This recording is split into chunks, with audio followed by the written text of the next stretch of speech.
Naam, karibu tena mtazamaji. Familia za wanafunzi 16 wa shule ya upili wasichana ya utumishi waliofariki katika mkasa wa moto ulioteketeza bweni la shule hiyo zitalazimika kusubiri kwa muda zaidi kabla ya kuanza kwa kesi ya jinai.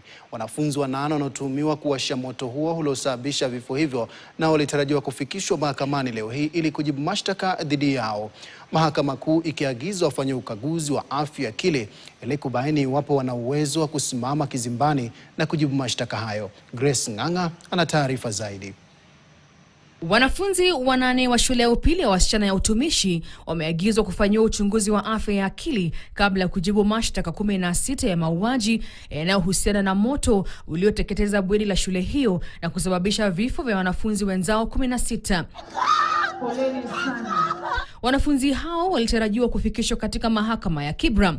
Hata hivyo, shughuli hiyo ilihamishwa na kufanyika kwa njia ya mtandao, huku wanahabari wakizuiliwa kufuatia kesi hiyo baada ya mahakama kueleza kuwa swala hilo ni nyeti na kwamba washtakiwa ni watoto. Kwa mujibu wa upande wa mashtaka, wanafunzi hao wanatuhumiwa kuwasha moto katika bweni la shule, kitendo kinachodaiwa kusababisha vifo vya wanafunzi 16.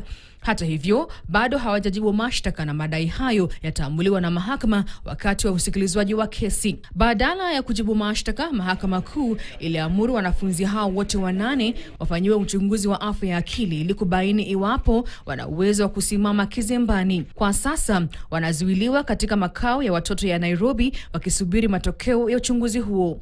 Kesi hiyo ilihamishwa kutoka Nakuru hadi Nairobi kutokana na hofu kuhusu usalama wa wanafunzi wanaokabiliwa na mashtaka hayo. Awali, wanafunzi 9 walikuwa wamekamatwa kuhusiana na tukio hilo. Hata hivyo, ofisi ya mkurugenzi wa mashtaka ya umma iliondoa mashtaka dhidi ya mmoja wao baada ya uchunguzi kubaini kuwa hakukuwa na ushahidi wa kutosha unaomhusisha na tukio hilo. Wanafunzi 8 waliosalia wanatarajiwa kurejea mahakamani Julai mosi, ambapo mahakama itapokea ripoti za uchunguzi wa afya ya akili na kutoa mwelekeo kuhusu hatua inayofuata kabla kujibiwa kwa mashtaka. Grace Ng'ang'a, KTN.